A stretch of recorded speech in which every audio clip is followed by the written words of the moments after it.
नमस्कार, मी ऋषी देसाई. लोकशाही विशेषमध्ये आपलं स्वागत. एसटी कर्मचाऱ्यांचा संप अजूनही सुरूच आहे. प्रवाशांचे हालही तेवढ्याच क्षमतेनं होत आहेत. समितीचं काम सुरू आहे. यातून आता प्रवाशांना काय मिळालं? कारण त्यांची 2.5 महिन्यापासून सस्यहोलपट सुरूच आहे. हे सांगण्याचं कारण म्हणजे आता एसटी महामंडळानं पुण्यासह 8 विभागात 400 खाजगी चालक नियुक्त करण्याची तयारी चालवली आहे. एकीकडे एसटी कर्मचाऱ्यांची विलिनीकरणाची मागणी सुरू असताना दुसरीकडे खाजगी चालक घेण्याचा घाट घातला जातोय. ही नक्कीच गंभीर बाब आहे. दरम्यान आज 22 संघटनांच्या प्रतिनिधींनी शरद पवार आणि परिवहन मंत्री अनिल परब यांच्याशी चर्चा केली आणि एक सकारात्मक वातावरण निर्माण झालंय. यामुळे 2.5 महिने सुरू असलेला संप आता खरंच संपणार आहे का? आपण लोकशाही विशेषमध्ये याच विषयावर चर्चा करणार आहोत. पण तत्पूर्वी पाहूयात लोकशाहीचा या सगळ्या विषयाचा आढावा घेणारा स्पेशल रिपोर्ट.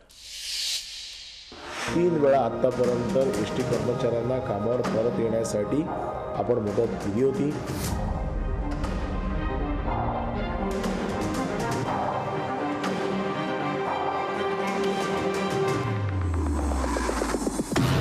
कधी संपणार एसटी कर्मचाऱ्यांचा संप?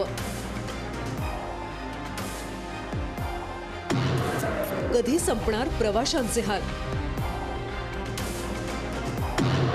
चर्चेतून का निघू शकत नाहीये तोडगा?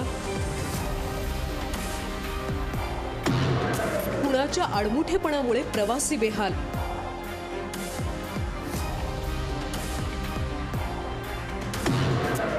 एसटी खरंच प्रवाशांच्या सेवेसाठी? 2.5 महिने झाले एसटी कर्मचाऱ्यांचा संप सुरूच आहे.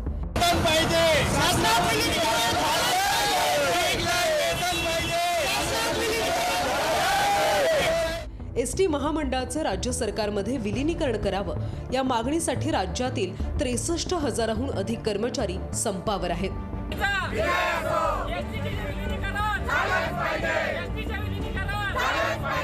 गेल्या वर्षी 28 ऑक्टोबर पासून एसटी कर्मचारी संपावर जाऊ लागले.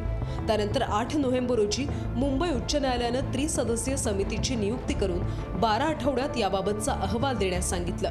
विलिनीकरणाचा मुद्दा हा माननीय उच्च न्यायालयाने त्रिसदस्यीय समिती समोर ठेवलेला आहे. त्यामुळे आम्ही देखील त्या त्रिसदस्यीय समितीच्या अहवालाची वाट बघतोय आणि एखादा मुद्दा न्यायालयात असताना त्यावरती बाहेर भाष्य करणं हे आमच्यासाठी देखील बंधनकारक आहे. तसंच दुसऱ्या बाकीच्या लोकांवरती देखील तसंच ते बंधनकारक आहे. त्यानंतरही एसटी कर्मचाऱ्यांनी संप सुरूच ठेवला. आता 2.5 महिने होऊन गेलेत. संप संपण्याचं नावच घेत नाहीये.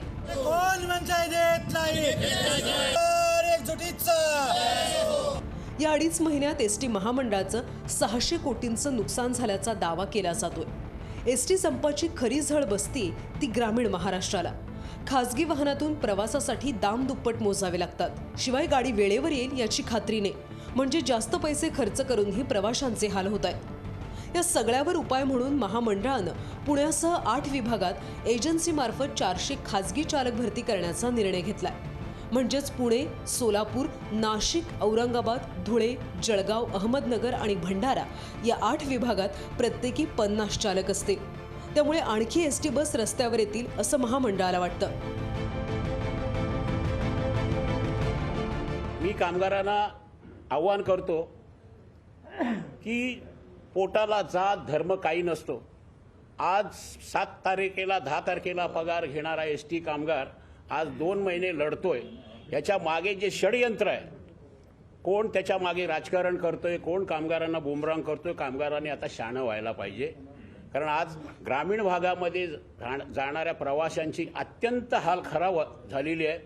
आणि म्हणून मला सर्व कामगारांना विनंती करायची आहे की एवढ्या 2 नेत्यांनी सांगितल्यानंतर दिल्यानंतर पण जर आपण आपल्या शब्दाला जागलो नाही तर आपल्या शब्दावर कोणी विश्वास ठेवणार नाही. एसटी कर्मचाऱ्यांची विलिनीकरणाची मागणी जुनी आहे. प्रवाशांना सेवा मिळण्यासाठी, सर्वसामान्यांना सेवा मिळण्यासाठी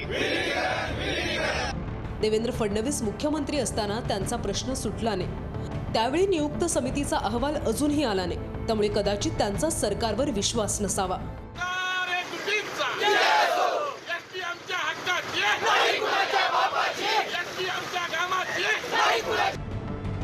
मात्र यात प्रवाशांचे हाल होत आहेत. संपकरी एसटी कर्मचाऱ्यांवर निलंबनाची कारवाई होती. महामंडळाच्या उत्पन्नावर मोठा परिणाम होतो आणि मुख्य म्हणजे प्रवाशांचा एसटीवरचा विश्वास उडतोय. एकदा का एसटी प्रवाशांना पर्याय मिळाला तर पुढे संपकरी कर्मचाऱ्यांची अवस्था मुंबईतल्या गिरणी कामगारांसारखी होऊ शकते याकडे लक्ष वेधले जात आहे. म्हणूनच प्रवाशांच्या सेवेसाठी असं ब्रीद असलेली एसटी खरंच प्रवाशांच्या सेवेसाठी आहे का असा प्रश्न आता उपस्थित होतोय. ब्युरो रिपोर्ट, लोकशाही न्यूज. एसटी कामगारांचं शासनात विलीनीकरण, शासनात विलीनीकरण. संप संपणार अर्थात 2-3 महत्त्वाच्या गोष्टी आहेत. अगदी आजच्या जरी विचारात घेतल्या तरी त्यातली महत्त्वाची गोष्ट 400 खाजगी चालक वाहकांची भरती, दुसरीकडे संध्याकाळी झालेली पत्रकार परिषद आणि अर्थात तिसरी म्हणजे 3 आठवड्यांनी येणारा खाजगीकरणाचा किंवा विलिनीकरणाच्या संदर्भातला एक मोठा निर्णय. या सगळ्यातनं पुढे काय होणार या संदर्भात आपण चर्चा करतो. आपल्यासोबत अभिजित मोरे आहेत, एसटी वाहक, आणि त्यानंतर काही मान्यवर जोडले जातील. सुरुवातीला अभिजित मोरे यांच्याकडे जातो. अभिजित, आज कुठल्या स्टेजवर तुमचं आंदोलन सुरू आहे आणि तुमची अजूनही काय भूमिका आहे? नमस्कार सर, मी सर्वप्रथम आपण आपल्या माध्यमातून, आपल्या ज्या चॅनलच्या माध्यमातून आमचा जो लढा आहे, आमचे जे प्रश्न आहेत हे सर्व समाजासमोर, सर्व जनतेसमोर आणले. त्याबद्दल मी सर्व रापक कर्मचाऱ्यांमार्फत, सर्व रापक कर्मचाऱ्यांच्या वतीने आपले हार्दिक आभार मानतो. मुळात सर, हा आमचा जो लढा होता हा एक साधा सोपा प्रश्न होता विलिनीकरणाचा. या विलिनीकरणाच्या प्रश्नावर आमचा लढा होता. मागील 1 वर्षामध्ये कमी व अनियमित वेतनामुळे आमच्या 35 ते 40 भावांनी आत्महत्या केल्या. आत्महत्या केल्यानंतर ज्यावेळेस आम्ही हा दुखवटा चालू केला त्यावेळेनंतर प्रशासनाने आमच्यावरती दडपण आणली, ज्या कारवाया केल्या त्या कारवायाच्या भीतीपोटी आमचे कमीत किमान 20 ते 25 बांधव हे मृत्युमुखी पडलेले आहेत, हार्ट अटॅकनी किंवा अन्य काही कारणामुळे. अशा प्रकारे मागच्या 1 ते 1.25 वर्षामध्ये आम्ही आमच्यातून 65 ते 70 बांधवांना गमावलेला आहे. आमचा जो एकच जे मागणं होतं की विलिनीकरण, आम्हाला विलिनीकरण करून मिळावं राज्य शासनामध्ये, एवढी एकच आमची मागणी होती. नक्कीच. गणेशजी, या सगळ्याच्या निमित्तानं आज जी बैठक झाली आहे त्या बैठकीकडे तुम्ही कसं पाहता? अभिजितजी, हा सर, आज जी बैठक झाली पवारांची असेल, परिवहन मंत्री अनिल परब असेल, या बैठकीकडे तुम्ही कसं काय पाहता? मुळात सर, आजची जी बैठक जी सह्याद्री अतिथीगृहावर पार पडली, माननीय शरद पवार साहेब, माननीय अनिल परब साहेब, आमचे परिवहन मंत्री व आमच्या राज्य परिवहन महामंडळाचे जे पालक आहेत, त्यांनी आजची जी मीटिंग घेतली होती 22 संघटनांबरोबरच्या कृती समितीबरोबर. मात्र साहेब, त्या कृती समितीला आम्ही आमच्या मनातून, आमच्या डोक्यातून, आमच्या जीवनातून, आमच्या मनात पूर्ण याच्यामधून 28 ऑक्टोबरलाच बाहेर काढलेलं आहे. त्या कृती समितीबरोबर वारंवार बैठका घेऊन, वारंवार त्यांना बोलावून, त्यांना आमंत्रित करून राज्य सरकार व प्रशासन, शासन व प्रशासन कामगारांचा, स्वतःचा आणि जनतेचा वेळ फक्त वाया घालवत आहे, दुसरं काहीही नाही. आणि मला आपल्या माध्यमातून एक सांगायला आवडेल, म्हणजे आज आपल्या सर्व जे आज आपले लोकशाही चॅनल जे पाहत आहेत त्या सर्वांना सांगायला आवडेल की काही 3 ते 4 दिवसापूर्वीच या कृती समितीची एकमेव मान्यताप्राप्त जी संघटना होती त्या मान्यताप्राप्त संघटनेची मान्यता ही काढून घेण्यात आलेली आहे माननीय कामगार न्यायालयाकडून. व ही कृती समितीतीलच एका संघटनेने याचिका काढून ही मान्यता काढून घेतलेली आहे. मग असे असताना परस्पर विरोधी विचारांचे एकत्र येत आहेत, कामगारांबद्दल आपला कळवळा दाखवत आहेत, हे निश्चितच अनाकलनीय आहे. कारण आज 65 ते 70 बांधवांचे जीव जेव्हा गेले तेव्हा तोपर्यंत कोणीही आपल्या तोंडातून प्र देखील उच्चारला नाही, कामगारांबद्दल आपली सद्भावना व्यक्त केली नाही. आणि आज म्हणजे आज ते एक प्रकारचा फक्त फार्स उभा करतायत कामगारांसमोर की आम्हाला तुमचा कळवळा आहे, तुमच्या घराला सुरू वेचलेले आहेत. ज्या वेळेस 4 वर्षाच्या मुलाचा बाप आत्महत्या करतो, 3 वर्षाच्या मुलाला आपला बाप काय आहे हे कळत नाही, त्या काळात तो माणूस आत्महत्या करतो. आज त्याच्या त्या भगिनीचं व आयुष्य तिच्या पुढे पडलेलं असताना त्यावेळेस कोणत्याही संघटनेला का वाटलं नाही की या कामगारांमधून जावं आपण, पण तुम्ही आत्महत्या करू नका, आम्ही तुमच्यासाठी काहीतरी करू. पण कोणीही हे केलं नाही. आजपर्यंत आत्महत्या होत आहेत. प्रशासनाच्या कारवाईमुळं कर्मचारी धक्के बसून त्यांचे जीव जात आहेत. मात्र कोणीही आजपर्यंत कामगारांसाठी, कर्मचाऱ्यांसाठी काहीही केलेलं नाही. हा फक्त निव्वळ यांचा एक फार्स आहे. नक्कीच हा केवळ फार्स आहे का? आता याच प्रश्नावर आपण बोलणार आहोत. आपल्यासोबत भाजपचे प्रवक्ते गणेश हाके सर जोडले जात आहेत. हाके सर, लोकशाही न्यूजमध्ये आपलं स्वागत. खरं तर आता संप संपणार असा जरी विषय असला तरी एकीकडे खाजगी 400 चालक वाहकांची भरती लागलेली आहे, दुसरीकडे पुन्हा एकदा कृती समितीच्या सगळ्या कर्मचाऱ्यांसोबत आज परिवहन मंत्री आणि शरद पवार या दोघांनी मिळून एक पत्रकार परिषद घेतली. आणि तिसरी महत्त्वाची गोष्ट म्हणजे अवघ्या 3 आठवड्यांनी या सगळ्याचा जो निकाल आहे, जो विलिनीकरणाबाबत ज्याच्यासाठी कायदेशीररित्या सगळे थांबलेले आहेत त्या विलिनीकरणाचा निकाल येणार आहे. एकूणच आजच्या घडीला हा संप तुमच्या नजरेतनं कसा आहे? नाही, कसं आहे बघा, मी आज ती दोन्ही पत्रकार परिषद शरद पवार साहेबांची आणि अनिल परब आणि ज्या एस टी कर्मचारी संघटनेचे जे काही प्रतिनिधी होते त्यांची मी पत्रकार परिषद पाहिली. त्यांची 4 तास मीटिंग चालली. प्रश्न फक्त गेली 3 महिने ज्या पद्धतीनं एस टी कर्मचाऱ्यांचा संप केवळ विलिनीकरण ह्या विषयावरती सुरू आहे आणि विलिनीकरणाचा विषय बाजूला ठेवून आणखी वेगवेगळ्या गोष्टींच्यावरती चर्चा होऊन आज त्या सगळ्या संघटनांनी आज संप मागे घ्या असं आवाहन सगळ्या कर्मचाऱ्यांना केलेलं आहे. आपल्याला सुरुवातीपासून एस टी कर्मचाऱ्यांच्या संपाच्या संदर्भात मागे सुद्धा 29 डिसेंबरला यांनी संप मागे घेतला होता या कर्मचारी संघटनांनी. तेव्हा सबंध महाराष्ट्रातल्या कर्मचाऱ्यांनी या संघटनांचा विरोध करून आम्हाला संघटनांशी घेणं देणं नाही, या संघटना आमचं प्रतिनिधित्व करू शकत नाहीत, ह्या वेगवेगळ्या राजकीय पक्षाला विकल्या गेलेल्या संघटना आहेत, वेगवेगळ्या प्रत्येकाचे कायदे ते अगदी त्याचे ते पायीक बनलेल्या अशा आपल्या संघटना आहेत. त्यामुळं आम्हाला त्यांच्याबरोबर जायचं नाही. आम्ही आमच्या कर्मचाऱ्यांचं नेतृत्व आम्ही करतो आणि आमचा संप जोपर्यंत विलिनीकरण होत नाही तोपर्यंत आम्ही संप मागे घेणार नाही अशा पद्धतीची भूमिका घेऊन आतापर्यंत एस टीचे कर्मचारी संप करत होते. आज काय अशा पद्धतीचा संप मागे घेण्याच्या अनुषंगानं कुठल्या पद्धतीच्या घोषणा झाल्या, काय यांनी म्हणजे कुठल्या पद्धतीचं यांनी कर्मचाऱ्यांच्या ज्या मागण्या, एकच मागणी कर्मचाऱ्यांची होती, आम्हाला बाकीच्या कुठल्याही मागण्यांशी घेणं देणं नाही. त्यातली एक विलिनीकरणाच्या मागणीच्या संदर्भामध्ये मला सांगतं की ठीक आहे, कोर्टात केस आहे, कोर्ट जो काही निर्णय देईल ह्या अनुषंगानं यांनी म्हटलं की कोर्ट निर्णय जो देईल विलिनीकरणाच्या संदर्भामध्ये त्याला आम्ही मान्य राहू, दोन्ही बाजूनी त्या जो कोर्ट निर्णय देईल तो मान्य करावा लागेल अशा पद्धतीची आज चर्चा झाली. पण मला असं म्हणायचं आहे की मुळात हा विषय कोर्टात नेला कुणी, मुळात यांना विलिनीकरण करायचं नाही. या कर्मचाऱ्यांना राज्य सरकारच्या कर्मचाऱ्यांच्या प्रमाणे यांना वेतन भत्ते द्यायचे नाहीत, यांना 7वा वेतन आयोग द्यायचा नाही आणि काहीतरी एक पळवाट म्हणून जी कोर्टात गेले आणि कोर्टानं अशा स्वरूपाची ती त्रिसदस्यीय समिती नेमली. आता ही समिती सगळ्या शासनातल्या सेक्रेटरी लोकांची आहे, म्हणजे माजी मुख्य सचिव कुंटे आहेत, फायनान्स सेक्रेटरी आहेत आणि ट्रान्सपोर्ट कमिशन म्हणजे सेक्रेटरी आहेत. म्हणजे मला सांगा, एक सरकारी अधिकाऱ्यांची असलेली ही समिती, मला सांगा सरकार जे सांगेल त्या पद्धतीनंच रिपोर्ट देणार कोर्टाला. म्हणजे कर्मचाऱ्यांना दिशाभूल करून कर्मचाऱ्यांच्या डोळ्यात धुळफेक करण्याचा जो प्रकार हे शासन करत आहे हे अत्यंत मला सांगतो की या कर्मचाऱ्यांना अत्यंत मूर्ख बनवण्याचा प्रकार या सरकारनं चालवलेला आहे.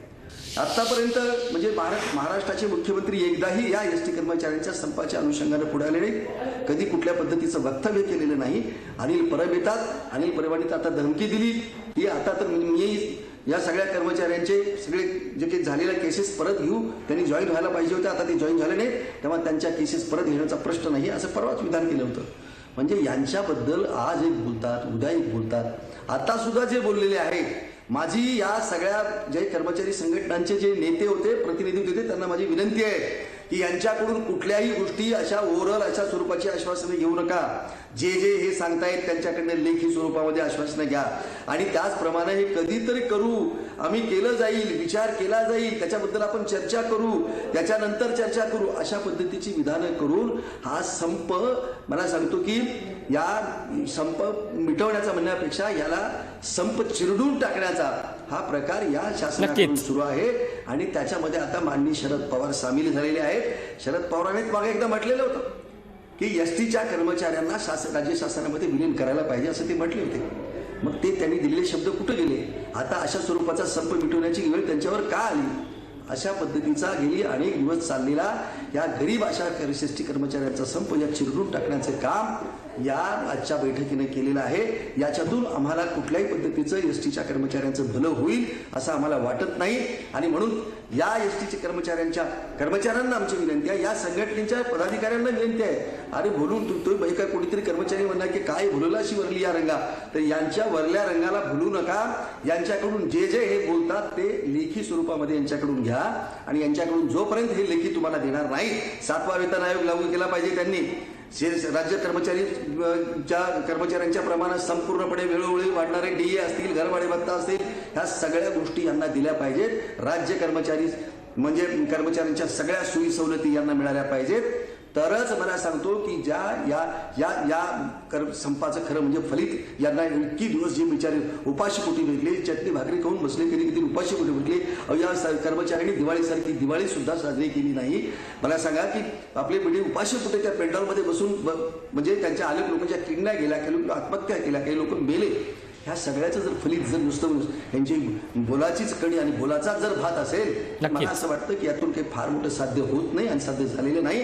तेव्हा यांनी राज्य सरकारनं, शरद पवार साहेब काही राज्य सरकार नाही आहे, अनिल परब असतील, महाराष्ट्राचे मुख्यमंत्री असतील, त्यांनी तोंड उघडलं पाहिजे, त्यांनी बोललं पाहिजे, त्यांनी एसटी कर्मचाऱ्यांसाठी आम्ही हे करू आणि ती लेखी स्वरूपामध्ये जोपर्यंत या कर्मचाऱ्यांना एसटी कर्मचाऱ्यांना देत नाही तोपर्यंत मला सांगतो की आम्हाला वाटतं की संप मागे घेणं हे उचित होणार नाही. तर आतापर्यंत 4 महिने संप ज्या पद्धतीने यांनी या नकाकारणानं संपवण्याचा, चिरडण्याचा प्रयत्न केला, तो परत मला सांगतो त्यांचा हेतू साध्य होईल. तो जर कर्मचारी जर आता माघारी घेतले तर त्यामुळे त्यांचा हेतू जर साध्य व्हावा असं वाटत नसेल आणि खऱ्या अर्थानं त्यांच्या मागण्या तुम्हाला पदरात पाडून घ्यायच्या असतील तर लेखी स्वरूपामध्ये सरकारनं दिल्याशिवाय संप मागे घेऊ नये असं आम्हाला वाटतं. नक्कीच. एकूणच गणेश शाखेंच्या निमित्तानं आपण नेमकी या कर्मचाऱ्यांची भूमिका काय आहे आणि कर्मचाऱ्यांना आजपर्यंत सरकारकडनं कशा पद्धतीनं तोंडाला पानं पुसण्यात आली या सगळ्याचा आढावा एक विरोधक म्हणून आणि या कर्मचाऱ्यांच्या बाजूने आपण समजून घेतलं. पण मग मुद्दा हा आहे की आज नेमकं परिवहन मंत्री अनिल परब असतील किंवा शरद पवार असतील त्यांच्यावर आर्जव करण्याची वेळ का आली आहे, या विषयावर बोलणार होते एका छोट्याशा ब्रेकनंतर. पाहत राहा संप संपणार.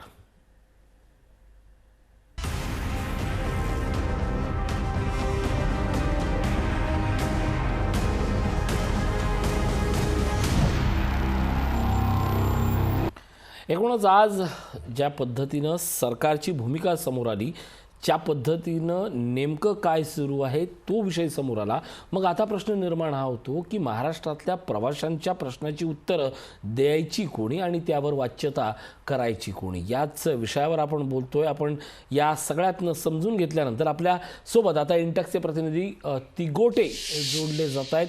तिगोटे सरांकडे मी जातोय. मुकेश तिगोटे आपल्यासोबत आहेत. तिगोटे सर, सगळ्यात महत्त्वाचा मुद्दा आज सरकारकडनं आलेली भूमिका आणि या भूमिकेच्या बाबतीत कर्मचाऱ्यांची आणि अर्थातच कृती संघटनांची असलेली वास्तवदायी भूमिका काय आहे? नमस्कार ऋषी सर.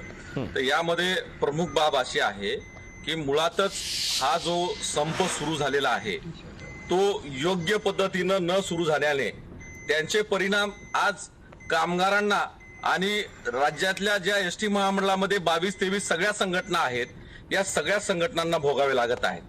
मुळात ज्या दिवशी संपाची सुरुवात यामध्ये झाली त्यामध्ये प्रामुख्याने हे सगळ्यात महत्वाची गोष्ट म्हणजे की आम्ही एसटीतल्या सर्व संघटना मिळून हा लढा लढण्याच्या अनुषंगानं पहिल्यांदा उपोषणाची नोटीस दिलेली होती. परंतु उपोषणाच्या नोटीसमध्ये जे मुद्दे होते त्या मुद्द्याच्या अनुषंगानं आमची चर्चा परिवहन मंत्री महोदयांबरोबर झाली, परंतु चर्चा संपल्यानंतर आणि चर्चेतून मार्ग निघाल्यानंतर आमदार गोपीचंद पडळकर आणि आमदार सदाभाऊ खोत म्हणजे विशेषतः आमदार गोपीचंद पडळकर यांनी ही घोषणा केली की कुठल्याही परिस्थितीमध्ये विलिनीकरण झाल्याशिवाय माघार घेणार नाही. मुळात उपोषणामध्ये हे विलिनीकरणाचा मुद्दाच नव्हता आणि घरभाडे भत्ता आणि महागाई भत्ता शासनाप्रमाणे दिवाळीपूर्वी मिळावा आणि उर्वरित मागण्या दिवाळीनंतर करण्याच्या संदर्भामधले ठरवण्यात आलेलं होतं. परंतु कुठलीही संपाची अधिकृत नोटीस न देता, संपाची कुठलीही अधिकृत कायदेशीर प्रक्रिया पूर्ण न करता आमदार गोपीचंद पडळकर यांनी एसटीच्या कामगारांना रस्त्यावर आणलं, आझाद मैदानात आणलं आणि आल्यानंतर त्यांनी एसटी कर्मचाऱ्यांच्या भावनेचा, त्यांच्या कमी पगाराचा, सगळ्या गोष्टीमध्ये त्यांना जे त्रास गेल्या 25 वर्षामध्ये झालेला होता त्या सगळ्या 25 वर्षाच्या जो परिणाम आहेत भोगलेले कामगारांनी, ज्या मान्यताप्राप्त कामगार संघटनेनं गेल्या 25 वर्षामध्ये कामगारांची वेठबिगारी केली, गुलामगिरीसारखं कामगारांना जगण्याची वेळ आणली, त्या मान्यताप्राप्त संघटनेच्या विरोधात कामगार एकवटला आणि कामगारांना वाटलं की कोणीतरी आपल्याला एक नेता भेटलेला आहे आणि तो आपलं भलं करणार आहे, कोणीतरी जादूची कांडी फिरून आपले सगळे प्रश्न आता संपवून टाकणार आहे आणि आपल्याला खऱ्या अर्थानं न्याय मिळणार आहे. म्हणून विदाऊट नोटीस, कुठलीही सूचना नसताना, कुठलीही कायदेशीर प्रक्रिया न झालेली असताना सुद्धा कामगार आमदार गोपीचंद पडळकर यांच्या आव्हानानंतर रस्त्यावर आला. परंतु त्यांनी केवळ भावनेचं राजकारण करून घेऊन विलिनीकरणाशिवाय माघार नाही, काय वाटेल होईल ते होईल अशा सगळ्या गोष्टी केल्या. परंतु विलिनीकरणाचा मुद्दा मार्गी न लावताच थातूर मातूर चर्चा करून त्या चर्चेमध्ये करत असताना ज्या काही पगारवाढीची घोषणा केली गेली 4,000, 5,000 आणि 2,500 त्या सुद्धा अनेक त्रुटी निर्माण केल्या गेल्या आणि त्यांनी या संपामधून माघार घेतली. आणि तो ज्या संपकरी एक संघटना होती त्या संपकरी संघटनेनं त्या वाढीच्या नंतर कुठलाही निर्णय घेतला नाही. त्यांनी सुद्धा सबसेल पूर्णतः याच्यामध्ये कुठलीही तरतूद न करता, कुठलीही वाढ न करता माघार घेतलेली आहे. अशा परिस्थितीमध्ये हे तिन्ही याच्यामधून सगळे निघून गेले आणि आता जे वकील ज्या संपकऱ्यांचे म्हणून आहेत हे न्यायालयामधून कशा पद्धतीनं विलिनीकरण करणार आहेत, कोणत्या कायद्यानं विलिनीकरण होणार आहे, कायद्यातल्या कोणत्या तरतुदी आहेत की ज्यांनी ते न्यायालय विलिनीकरण करू शकतंय, न्यायालयाला विलिनीकरणाचे अधिकार आहेत की नाही. आणि या सगळ्या संदर्भामध्ये न्यायालयाच्या संदर्भातली कुठलीही गोष्ट ॲडव्होकेट गुणरत्न सदावर्ते सांगत नाहीत. फक्त डंके की चोट पर कारवाई होणार नाहीत, डंके की चोट पर सगळ्या कारवाया मागे होतील, डंके की चोट पर विलिनीकरण घेऊच अशा पद्धतीनं म्हणता आज 12,000 कामगारांवर आज निलंबनाच्या कारवाया, 2,000-2,500 कामगारांवर डिसमिसलच्या कारवाया, टर्मिनेशनच्या 2,200 कामगारांवर सेवामुक्तीच्या कारवाया, अशा सगळ्या कारवाया झालेल्या आहेत. आणि आज कामगारांच्या आयुष्याची, त्यांच्या कुटुंबाची राख रांगोळी होण्याची वेळ आलेली आहे. केवळ दिवा स्वप्न दाखवून, खोटे स्वप्न दाखवून तिकोटे या विषयावर बोलूया.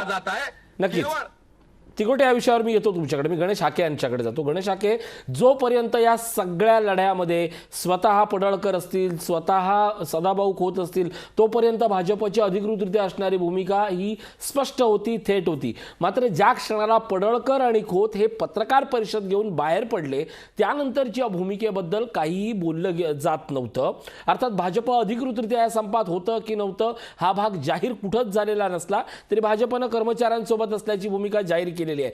गरज आहे कर्मचाऱ्यांसोबत सर्वांनीच असणं, सर्व राजकीय पक्षांनी असणं ही गरज होती. पण आजच्या घडीचा जसं कर्मचाऱ्यांची एक बाजू आहे, जशी न्यायालयाची एक बाजू आहे, जशी एसटी महामंडळाची एक बाजू आहे, मी फक्त एक राजकीय पक्षाचा प्रवक्ता म्हणून विचारतोय, महाराष्ट्रातल्या प्रवाशांच्या बाजूने तुम्ही उभे आहात की नाही आहात? हाके सर. नाही, निश्चितपणे प्रवाशांच्याच बाजूने आहोत. पण प्रवाशांना उत्तम सेवा हव्या असतील तर त्यांच्या कर्मचाऱ्यांच्या सुद्धा ज्या काही मागण्या 2 महिने झाले आज एसटी बंद आहे, याचा विरोधक म्हणून आम्ही तुम्हाला काय जाब विचारायचा? नाही, मी पुन्हा तुम्हाला सांगितलं ना की जर मला सांगतो याची ही संपूर्ण जबाबदारी या महाराष्ट्रातल्या कपाळकरंट्या सरकारची आहे. ही वेळ कोणी आणलेली आहे? जबाबदार जर कोण असेल तर हे महाराष्ट्रातलं सरकार जबाबदार आहे. आणि मला असं वाटतं की आपण या सगळ्या गोष्टीचा विचार केला तर आपल्याला त्या म्हणून ज्या लोकांच्या गैरसोयी झाल्या असतील लोकांच्या म्हणजे ज्याला आपण त्याला म्हणतो की त्याला ज्या संकटाने ज्याला सहन करावं लागलं त्या सगळ्या गोष्टीला हे सरकार जबाबदार आहे आणि याला या सरकारला त्याची उत्तरं द्यावी लागतील. अगदी अगदी हाके यांची भूमिका आपण समजून घेतली. आता मी पुन्हा एकदा कर्मचारी प्रतिनिधी अभिजित मोरे आपल्यासोबत आहेत, त्यांच्याकडे जातो. अभिजितजी, एसटी कर्मचाऱ्यांच्या भावना या योग्यच आहेत. त्यांनी त्यांच्या हक्कासाठी, त्यांच्या आर्थिक लढ्यासाठी उभारलेला हा संप किंवा तुमच्या शब्दात दुखवटा असेल. गणेश हाके यांच्याकडनं जी आपण गोष्ट समजून घेतली की आज एसटी ठप्प आहे, याला सर्वस्वी जबाबदार हे केवळ आणि केवळ सरकारचा कर्तव्य शून्यपणा म्हटलं तरी त्याला चालून जाऊ शकतं. पण तुमची स्वतःची भूमिका काय आहे? आज सरकार तुम्हाला आर्जव करतं एसटी कर्मचाऱ्यांना की होईल, याच्यातनं मार्ग निघेल, पण कोणीतरी कामावर या आणि या कामातनं एसटी चालू होऊ दे. कर्मचाऱ्यांना वाटत नाही आज एसटी सुरू व्हावी तशी, कारण कर्मचारी वर्गापेक्षा कैक मोठा प्रवासी वर्ग आहे, त्याची हाल होतात. त्याच्यातनं एक चकार शब्द महाराष्ट्रातला कुठलाही राजकीय पक्ष बोलत नाहीये ना. एसटी कर्मचाऱ्यांच्या बाजूने असलेल्या सहानुभूतीमुळे महाराष्ट्रही काही बोलत नाहीये. तुम्ही याच्याकडे कसं पाहताय मोरे? सर, मी आज आपल्या चॅनलच्या वतीने सर्व प्रवासी जे आमचं दैवत आहे त्याची माफी मागतो. मागील 2-2.25 महिन्यापासून आपल्याला जो त्रास झाला आहे त्याबद्दल मी मनस्वी आपली दिलगिरी व्यक्त करतो. मुळात आपल्या मार्फत मला तर एक सांगायचं आहे की जे तिगोटे साहेबांनी आता सांगितलं की कामगारांनी चुकीच्या पद्धतीनं हा संप पुकारला आणि त्याच्यानंतर त्यामध्ये पडळकर साहेबांची किंवा खोत साहेबांची, त्याच्यानंतर सदावर्ते साहेबांची एंट्री झाली वगैरे वगैरे, हा भाग आपण थोडा वेळ 2 मिनिटं बाजूला ठेवू. मुळात संघटना असताना संघटनांच्या ऐवजी जर माणूस कर्मचारी बरं 1-2 नाही तर पूर्ण महाराष्ट्रातले कर्मचारी जर एखाद्या बाहेरच्या माणसावर विश्वास ठेवत असतील तर हे निश्चितपणे फक्त आणि फक्त संघटनांचं फेल्युअर आहे, संघटनांचा नाकर्तेपणा आहे. त्याच्यामुळे नाईलाजानं आम्हाला पडळकर साहेब असतील, खोत साहेब असतील किंवा सदावर्ते साहेबांवर विश्वास ठेवावा लागला. हा मुद्दा, प्रथम मुद्दा. दुसरा मुद्दा असं त्यांनी सांगितलं की कर्मचाऱ्यांनी चुकीच्या मार्गाने संप पुकारलेला आहे. तर मग मला एक साहेबांना आपल्या मार्फत त्या तिगोटे साहेबांना विचारायचं आहे की 2017 मध्ये देखील अशाच प्रकारचा एक संप म्हणा किंवा संप साहेब पुकारला होता सर्व कर्मचाऱ्यांनी. मग त्या संपाचं काय झालं? तो संप तर तुम्हीच पुकारला होता ना. मान्यताप्राप्त संघटना असेल, इंटक असेल, एकमेकांकडे बोर्ड दाखवून तुम्ही या जबाबदारीतून मुक्त होऊ शकत नाही. हे मी आपल्या मार्फत त्यांना सांगू इच्छितो की तुम्ही अजिबात यातून मुक्त होऊ शकत नाही की मान्यताप्राप्त संघटनेने हे केलं, मान्यताप्राप्त संघटनेने ते केलं. आपला इंटक संघटनेचा एकही कर्मचारी सभासद नव्हता का? 92,000, 1 लाख हे सर्व कर्मचारी फक्त कामगार संघटनेचे होते का? 2015 मध्ये देखील डिसेंबर महिन्यामध्ये अशाच प्रकारचा संप पुकारण्यात आला. 2017 मध्ये पुकारण्यात आला, 2018 मध्ये पुकारण्यात आला. का आपला कर्मचारी वारंवार संपावर जातो? मला कळत नाही तुम्हाला. तुम्ही जर तुमच्या कर्मचाऱ्यांच्या तिगोटे येतो मी, तिगोटे मी तुमच्याकडे येतो. तिगोटे येतो. मोरे तुम्ही कंप्लीट करा. आपलं बोलणं चालू असताना मी आपलं बोलणं पूर्णपणे शांतपणे ऐकून घेतलं. मी आपल्या बोलण्यामध्ये अजिबात डिस्टर्ब केलेला नाही. मोरे कंटिन्यू करा. हा सर. तर हे फेल्युअर कोणाचं आहे साहेब? संघटनांचं फेल्युअर आहे. मग मला सांगा, जर मान्यताप्राप्त संघटना असू किंवा इंटक असू किंवा अन्य कास्ट्राईब संघटना असू, आज मान्यताप्राप्त संघटनेची मान्यता गेल्यानंतर इंटक आणि कास्ट्राईब संघटना मान्यताप्राप्तवर गरळ ओकते की मान्यताप्राप्त संघटनेने हे केलं ते केलं. तुमची भूमिका काय होती कामगारांच्या बाबतीत? आज 35 मृत्यू ते 40 मृत्यू हे फक्त आत्महत्यामुळे झाले आहेत. सरकारी उपक्रमातील एखादी व्यक्ती ही फक्त कमी व अनियमित वेतनामुळे जर आत्महत्या करत असेल तर ते सरकारचं तर फेल्युअर आहेच. अगदी. पण त्या कर्मचाऱ्यांची जी एक आक्रोश आहे तो सरकारपर्यंत पोहोचवण्यामध्ये संघटना म्हणून तुम्ही बेजबाबदार ठरलात. नक्कीच योग्य ठरला नाही, तुम्ही नालायक ठरलात. आपण याचं उत्तर घेऊया मोरे. फेल्युअर आहे मोरे याचं उत्तर घेऊया. मोरे याचं आपण उत्तर घेऊया. पण एक ब्रेकची वेळ झाली आहे. ब्रेकवर जाण्यापूर्वी माझा प्रश्न तिन्ही मान्यवरांसाठी तोच आहे. एसटी कर्मचाऱ्यांचा संप, एसटी कर्मचाऱ्यांचा दुखवटा, एसटी कर्मचाऱ्यांची लढाई योग्यच आहे. पण मान्यवर तिघांपैकी किंवा महाराष्ट्रातला कुणीही प्रवाशांच्या बाजूने ठामपणे का उभा राहत नाहीये? एसटी कर्मचाऱ्यांची लढाई जशी त्यांच्या पद्धतीनं सुरू असते त्याच्या कैक पटीनं लढाई प्रवाशांची महागाई विरुद्ध आणि बंद असलेल्या एसटीमुळे सुरू आहे. त्या प्रश्नाचं दायित्व कोण स्वीकारणार आहे आणि कधी स्वीकारणार आहे या प्रश्नाचंही आता चौकशी आणि या प्रश्नाचंही उत्तर शोधलं पाहिजेच. याच प्रश्नाचं उत्तर शोधणार आहोत. एक छोटासा ब्रेक घेतोय, लगेच परततोय. पाहत राहा संप संपणार.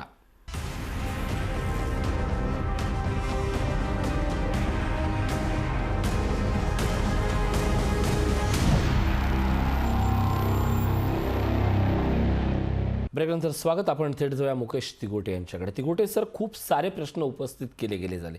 मला असं वाटतं की केवळ इंटक म्हणून नाही तर सर्वच कर्मचाऱ्यांच्या संघटनांच्या वतीनं जे एक फार मोठं प्रश्नचिन्ह आज सर्व कर्मचाऱ्यांनी मिळून तुम्हाला संघटनांवर लावलंय.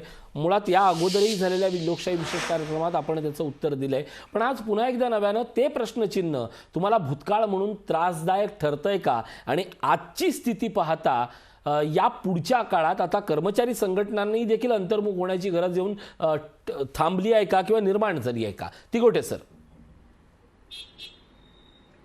सर, दुर्दैव माझं नेहमीच असं वाटतं की एसटीतल्या कामगार चळवळीमध्ये जे कर्मचारी आज अज्ञानासारखं बोलतायत की सर्व संघटना नालायक आहेत, मूर्ख आहेत, असं जर म्हटलं तर देशातले सगळेच पक्ष नालायक, मूर्ख आहेत. पण कुणाला तरी सत्तेवर बसवावं लागतं आणि कोणीतरी विरोधात असतंच ना. तर या एसटी मध्ये 25 वर्षापूर्वी महाराष्ट्र स्टेट ट्रान्सपोर्ट कामगार संघटना नावाची या संघटनेला मान्यता मिळाल्यानंतर 25 वर्षामध्ये या संघटनेनं, मी आता पॉइंट वाचायचा असेल तर सगळे पॉइंट तुम्ही जर वेळ दिलात, मला जर वेळ दिलात तर मी सगळ्या स्टोरी सांगू शकतो व्यवस्थितरित्या, की कामगारांची प्रचंड आर्थिक नुकसान केली आणि कामगारांना देशोधडीला लावण्याचं काम केलं. याच्या विरोधामध्ये महाराष्ट्र एसटी वर्कर्स काँग्रेस इंटक संघटना 11 फेब्रुवारी 2009 स्थापन झाली. मी स्वतः एक एसटी महामंडळामध्ये कनिष्ठ वेतन श्रेणी या पदावर एसटीत कामाला आलो. माझ्यासारख्या कर्मचाऱ्याला 5-5 वर्ष केवळ 2,500 रुपयामध्ये काम करण्याची वेळ इथल्या प्रस्थापित मान्यताप्राप्त कामगार संघटनेमुळे आली.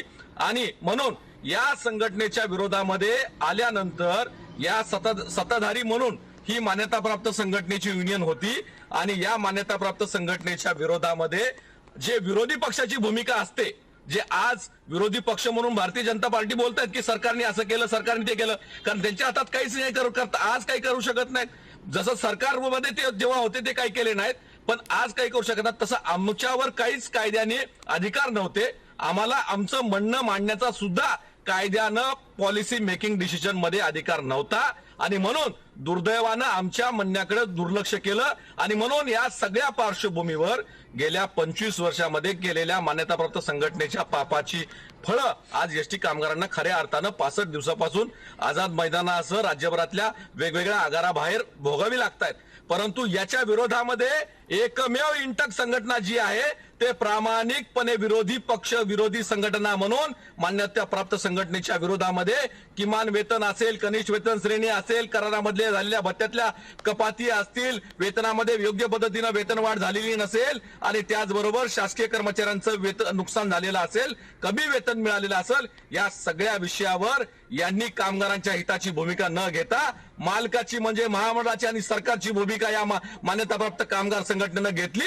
हे केवळ आरोप केले नाहीत तर हे आरोप आम्ही माननीय औद्योगिक न्यायालयाच्या माध्यमातून सिद्ध केले आणि 7 जानेवारीला माननीय औद्योगिक न्यायालयामध्ये ऐतिहासिक कामगार चळवळीला एक बुलंद असा नवीन मैलाचा दगड असणारा असा एक निर्णय आणि एक मार्गदर्शक असा एक निर्णय औद्योगिक न्यायालयामधून मिळाला आणि या मान्यताप्राप्त कामगार संघटनेची मान्यता आमच्या संघटनेच्या 11 वर्षाच्या लढाईनंतर मिळाली आणि एसटी कामगारांना या मान्यतेच्या गुलामगिरीतून, जोखडातून मुक्त करण्याचं काम महाराष्ट्र एसटी वर्कर्स काँग्रेस इंटक संघटनेनं केलेलं आहे. याचबरोबर मग वेगवेगळ्या प्रश्नावर सातत्यानं इंटकनं आपली भूमिका मांडलेली आहे. मग 2015चा संप असेल, 17चा संप असेल, 18चा संप असेल, या अर्थानं जर बघितलं गेलं तर एसटीच्या तिगोटे, इंटकची भूमिका मला समजू शकली आहे. माझा प्रातिनिधिक सवाल आता एवढाच आहे, सर्व एसटी कर्मचारी संघटनांच्या बाबत आता प्रश्नचिन्ह उपस्थित जे कर्मचाऱ्यांकडनं लागलंय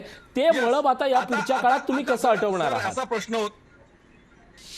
मी आपल्याला महाराष्ट्र एसटी वर्कर्स काँग्रेस इंटक संघटनेच्या भूमिकेच्या माध्यमातून सांगतो की आता सगळ्यात महत्वाची बाब म्हणजे ऐतिहासिक निर्णयानंतर या मान्यताप्राप्त संघटनेची एकाधिकारशाही, हुकुमशाही आता महामंडळातून संपलेली आहे आणि म्हणून आता आमच्यासारख्या संघटनेला आणि एसटीतल्या सर्व संघटनांना आता कायदेशीर लढण्याचे, कायदेशीर आमचे म्हणणं मांडण्याचे आणि चर्चा करण्याचे अधिकार प्राप्त झालेले अगदी. आहेत. या अधिकाराचा वापर करून एसटी कामगारांना शासकीय कर्मचाऱ्यांप्रमाणे सेवा ज्येष्ठतेनुसार वेतन, भत्ते, त्यांच्या सेवा सवलती हे सगळं मिळवून देण्याकरता आम्ही आगामी काळामध्ये नियोजनबद्ध कायदेशीररित्या वेळ प्रसंगी आंदोलनाची भूमिका घ्यायला लागली सरकारच्या विरोधात तर ती आणि सगळ्या पद्धतीचा अवलंब करून न्यायालयासह सगळ्या गोष्टीचा अवलंब तिकोटे मी येतो तुमच्याकडे मला मुद्दा समजलेला आहे. मी हाके यांच्याकडे जातो. हाके, कदाचित माझं आताचं विधान तुम्ही मान्य करणार नाही, पण मी एक गोष्ट सांगतो.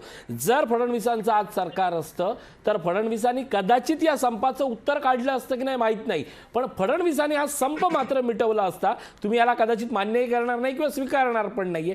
आज या सगळ्या परिस्थितीत सरकार म्हणून जी एक निर्णय क्षमता लागते कर्मचाऱ्यांपर्यंत पोहोचण्याची, कर्मचाऱ्यांच्या प्रश्नांना उत्तर देण्यासाठी सरकारचे प्रतिनिधी थेट आंदोलनस्थळी जाण्याची जी एक निर्णय क्षमता असते त्याचा स्पष्टपणे अभाव दिसला आणि म्हणून हा संप रेंगाळला.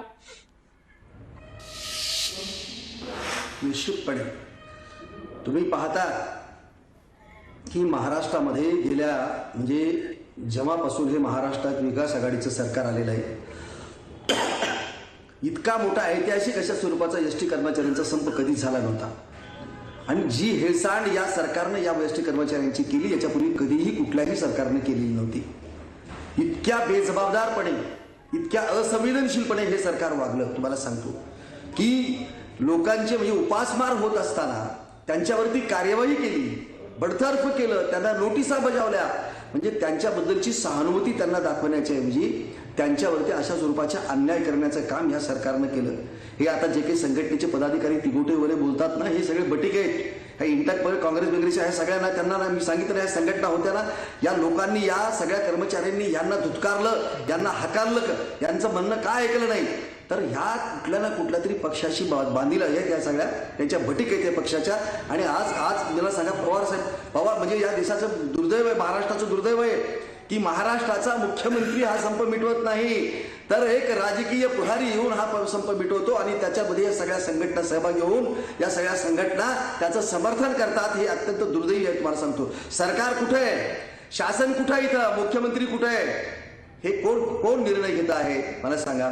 आणि मी म्हटलं ना त्यातही तिगोटे वगैरे जे संघटनेचे प्रतिनिधी त्यांना मी पुन्हा वारंवार विनंती करून सांगतोय की तुम्ही कर्मचाऱ्यांची फसवणूक करू नका, दिशाभूल करू नका. हे अत्यंत खोटारडं लबाड अशा स्वरूपाचं सरकार आहे तुम्हाला मी सांगतो. आणि म्हणून तुम्ही जे कोणी त्यांच्याबरोबर आज तुमच्या बैठकीमध्ये ठरलं असेल त्यांच्याकडे तुम्ही लेखी घ्या. त्यांनी लेखी देतो असं सांगितले का तिगोटे सांगा. त्यांच्याकडे लेखी घेतल्याशिवाय तुम्ही लोकांच्या समोर का आलात, त्यांना आणि कर्मचाऱ्यांना तुम्ही संप मागे घ्यायचं आव्हान का केलं, तुम्ही कुक्षाच्या आधारावर केलं. उद्या जर यांनी नाही दिलं तर मोठे एसटी कर्मचाऱ्यांची किती मोठ्या प्रमाणात फसवणूक होईल तेव्हा याचा विचार करा. आणि मला असं म्हणायचं आहे की कर्मचाऱ्यांचे तुम्ही प्रतिनिधी आहात का तुम्ही सरकारचे प्रतिनिधी आहात. आज जी भाषा ही कर्मचारी संघटनेचे लोक वापरत आहेत ती कर्मचाऱ्यांची भाषा नाही आहे, ती भाषा आहे ती सरकारची आहे. आणि हाके या सगळ्यात हाके जसं मी सरकारच्या बाजूने प्रश्न विचारतो ना तसं तुम्हाला एक प्रश्न विचारतो. तुम्ही विरोधक आहात, तुम्ही लोकांचे प्रतिनिधी आहात. सत्ताधाऱ्यांना जाब आणण्याची जशी भूमिका आहे तशी तुमची एक भूमिका जी भारतीय जनता पक्ष मागच्या 2 महिन्यात विसरलाय. सत्ताधारी तर विसरलेच आहेत कर्मचाऱ्यांना न्याय द्यायला. तुम्ही महाराष्ट्रातल्या प्रवाशांना वाऱ्यावर सोडलं. काय उत्तर आहे तुमच्याकडे? आमच्याकडे ऋषीजी तुम्हाला तेच मी सांगतो, आम्ही प्रामाणिकपणे या संपाच्या सरकारकडे त्यांच्या न्याय मागण्या असल्यामुळं आम्ही एसटी कर्मचाऱ्यांच्या संपांना पाठिंबा दिला नव्हता. त्यांच्या बरोबर होतो, त्यांच्या खांद्याला खांदा लावून आम्ही या संपामध्ये सहभागी होतो. आम्ही आमचा प्रत्येक आमदार असेल, आमचा कार्यकर्ता असेल, त्यांच्या मंडपात जाऊन त्यांच्याबरोबर उपोषणाला बसला, त्यांच्याबरोबर धरणे आंदोलनं केलेली आहेत. आम्ही या कर्मचाऱ्यांच्या बाजूला भारतीय जनता पार्टीवरले आमचे नेते माननीय देवेंद्र फडणवीस असतील, चंद्रकांत पाटील असतील, यांनी वारंवार सांगितलं की हा संप सरकारनं पुढे येऊन मुख्यमंत्र्यांनी याच्यामध्ये मध्यस्थीची भूमिका घेऊन हा संप मिटवला पाहिजे. कारण सध्या एसटी कर्मचाऱ्यांची अवस्था धड नाही आहे. 57-58 कर्मचाऱ्यांनी आत्महत्या केल्यात तरी या म्हणजे याला अत्यंत गेंड्याची कातडी असलेल्या सरकारला जाग आलेली नाही आहे. लोक उपाशी मेले. दिवाळी सण साजरा करू शकले नाही, तरी या सरकारला त्याचं दुःख वाटलं नाही. म्हणून आम्ही वाटोळी विरोधक म्हणून त्यांच्या बाजूने उभा राहिलो आणि त्यांच्या बाजूने त्यांच्या मागण्यांसाठी लढा देण्यासाठी आम्ही त्यांच्या खांद्याला लढलो. पण आणि आमची भूमिका एकच होती, आमच्या हातात असतं तर आम्ही हे संप होऊ दिला नसता. हाके लक्षात घ्या, गणेश हाके लक्षात घ्या. एसटी कर्मचाऱ्यांना पाठिंबा देणं हा भाग बरोबरच आहे, तो सगळ्यांनीच दिला पाहिजे, महाराष्ट्रानं दिलाय. पण या दरम्यानच्या काळात एसटी बंद असताना महाराष्ट्राच्या प्रवाशांच्या सोबत तुम्ही राहिला नाहीत, हा आक्षेप महाराष्ट्रातल्या सगळ्या राजकीय पक्षांना याच्या पुढच्या काळात सहन करावाच लागणार आहे. येतो मी तुमच्याकडे, अभिजित मोरे यांच्याकडे जातो. मोरे सर, आज सरकारच्या बाजूने खूप काही सांगण्यात आलेलं आहे, तुम्हाला आश्वासनं दिलेली आहेत, सरकारच्या विधानावर तुमचा विश्वास आहे आणि सगळ्यात महत्त्वाचं महाराष्ट्राचा प्रतिनिधी म्हणून आम्ही एवढंच विचारणार की एसटी कधी सुरू होणार? तर जसं आपण आता मगाशी गोटे साहेबांनी सांगितलं की लोकशाहीमध्ये एक सत्ताधारी पक्ष असतो आणि एक विरोधी पक्ष असतो. जसं आता जे आपलं महाविकास आघाडीचं सरकार आहे आणि त्याला विरोध म्हणून आपलं बीजेपीचं सरकार आहे, तर बीजेपीच्या सरकारासारखंच विरोधी पक्षाची भूमिका इंटक बजावते. पण मग मला हे विचारायचं आहे की एवढी वर्ष इंटकला कामगारांच्या मनात, कामगारांच्या मध्ये जाऊन काही का करता आलं नाही, असं 2015 पासून 2014 पासून किंवा 2011 पासून इंटकनी कामगारांच्या मनामध्ये आपला विश्वास का प्रस्थापित करू शकली नाही? मान्यताप्राप्त संघटना नालायक होती, हो नालायक होती, सोडून द्या त्यांचं. तुम्ही काय केलं साहेब? दिगोटे साहेब, तुम्ही काय केलं? कास्ट्राईबच्या संघटनेने काय केलं? कामगार सेनेने काय केलं? ज्या इतर 21 संघटना होत्या त्या संघटनांनी काय केलं?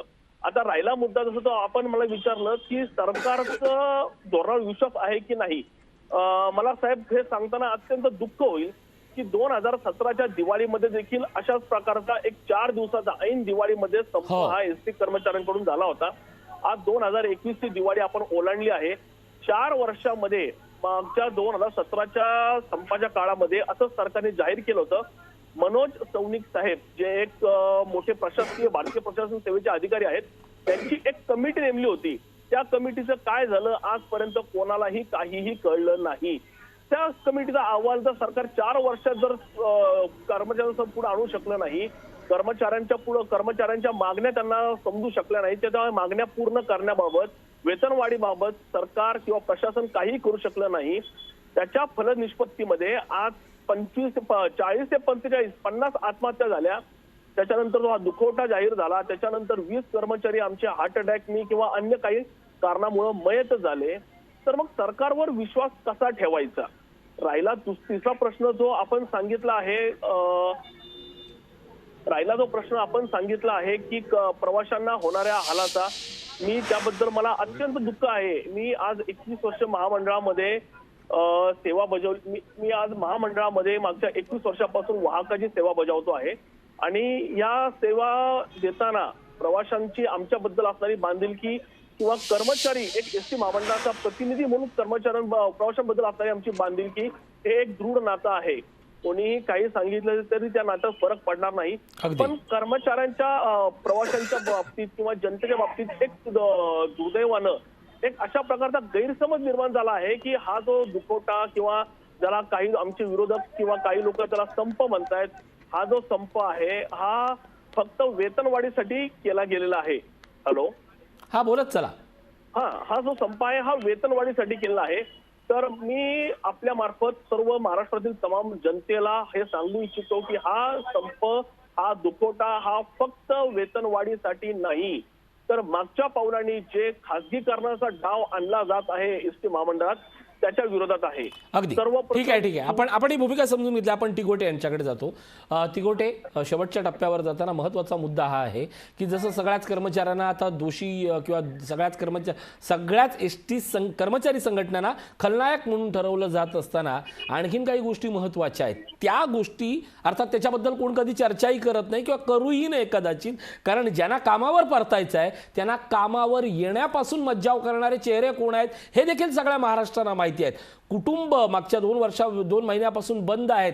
ज्यांना खरंच कामावर येऊन कुटुंब चालवायचे आहेत त्यांना येऊ देत नसलेले चेहरे कोण आहेत, एसटीची तोडफोड करणारे कोण आहेत, हे देखील सगळ्यांना माहिती आहे. मग अशा सगळ्या परिस्थितीत प्रश्न तेवढाच आज राहणार आहे. कारण आता ज्या पद्धतीनं हळूहळू लोकांमध्ये एसटी कधी सुरू होणार हा प्रश्न विचारला जातोय, त्या सगळ्या वेळेला या प्रश्नांची देखील चर्चा करणं जास्त गरजेचं आहे. एकच प्रश्न, एसटी कधी सुरू होणार? तिगोटे. नाही, याच्यामध्ये मला 2 मिनिटं वेळ द्या सर. अगदी. याच्यामध्ये जे गणेशजी हाके साहेबांनी प्रश्न मांडला की मागच्या या 2 वर्षापासून किंवा या सगळ्या गोष्टी झाल्या, संप सुरू आहे. मला त्यांना सांगायचं आहे की आपल्या पक्षाच्या 3 संघटना एसटी महामंडळामध्ये आहेत. भारतीय जनता पक्षाच्या 3 कामगार संघटना एसटी मध्ये आहेत आणि तिन्ही संघटना आमच्या बरोबर या सगळ्या लढाईमध्ये होते आणि आजही त्या बैठकीला होत्या. भारतीय जनता पक्षाची जी अधिकृत संघटना आहे ती एसटी महामंडळामध्ये आहे. त्याचबरोबर भारतीय जनता पक्षाचे माननीय मुख्यमंत्री देवेंद्र फडणवीस साहेब या राज्याचे मुख्यमंत्री असताना त्यांच्या कार्यकाळामध्ये इतिहासाच्या 25-30 वर्षामध्ये 3 संप झाले. 7वा वेतन आयोग शासकीय कर्मचाऱ्यांप्रमाणे वेतन द्या म्हणून संप केले, परंतु त्यावेळेस सुद्धा माननीय देवेंद्र फडणवीस साहेबांनी एकही मीटिंग घेतली नाही, किंबहुना आमच्याकडे कधी चर्चा सुद्धा आम्हाला करायला वेळ दिलेली नाही. आता त्यांनी आम्हाला सांगावं सरकारबद्दल आणि पक्षांबद्दल. मला माझं कुठलाही पक्ष माझं घर चालवत नाही. जरी ही पक्षाची अधिकृत संघटना असली, इंटकची संघटना असली, तर इंटक ही स्वतंत्रपणे चालवते, पक्षाच्या आदेशावर चालत नाही. ही इंटक ही कामगारांची चळवळ आहे. वेळप्रसंगी कामगारांच्या न्याय हक्कासाठी सरकारच्या पक्षाच्या विरोधामध्ये उभे राहणारी संघटना आहे. त्यामुळे असं घडलेलं नाही. राहिला प्रश्न विलिनीकरणाच्या मुद्द्यावर माननीय नामदार अजितदादा पवार साहेब विधिमंडळाच्या सभागृहामध्ये देवेंद्र फडणवीस साहेब, सुधीर मुनगंटीवार साहेब, भारतीय जनता पक्षाच्या सगळ्या नेत्यांच्या साक्षीनं सांगत होते की विलिनीकरण होणं शक्य नाही, डोक्यातून काढावं. तेव्हा फडणवीस साहेबांनी एक शब्द बोलले नाहीत, मुनगंटीवार साहेब एक शब्द बोलले नाहीत. त्यांनी एवढंच नाही, पवार साहेब बोलले की कोणतंही सरकार आलं तर शक्य नाही. मग त्यावेळेस फडणवीस साहेबांनी सांगायला पाहिजे होतं की आमच्या सरकारच्या काळामध्ये करणार आहोत. फडणवीस साहेबांनी का नाही सांगितलं? राहिला प्रश्न झाला पक्षीय राजकीय. मोरेंनी सांगितलं. मोरे एकच शेवट एक. बोला कंटिन्यू करा, मला हाकेंकडे जायचंय. हॅलो. हा बोला. हा सर, मला एकच वेळ थोडासा. याच्यामध्ये मोरेंनी जी भूमिका मांडली की मोरेंचं थोडं अज्ञान असं आहे की या एसटी महामंडळातला मी कर्मचारी आहे, मी काही राजकीय पक्षाचा कार्यकर्ता नाहीये, मी राजकीय पक्षाचा कुठला पदाधिकारी नाहीये किंवा मी राजकीय पक्षाचं कुठलं काम करत नाही, तर मी एसटी कामगारांचं काम करतो. मी स्वतः या एसटी कामगारांच्या चळवळीमध्ये पीडित आहे आणि म्हणून मी ही न्याय हक्काची लढाई सुरू केली. 2009ला संघटना स्थापन केली. 2012ला पहिल्यांदा किमान वेतन एसटी कामगारांना 35,000 कामगारांना न्याय मिळवण्याचं काम केलं. कनिष्ठ वेतन श्रेणी रद्द केली. शेकडो या सगळ्या प्राप्त परिस्थितीचा जर विचार केला तर आता मात्र न्याय कधी मिळणार हा प्रश्न मात्र कायम राहतो. गणेश हाके, अगदी या चर्चेच्या शेवटाकडे तुमच्याकडे येतो. गणेश हाके, सरकारनं आत्ताच्या आत्ता काय केलं पाहिजे अगदी थोडक्यात? हाके सर.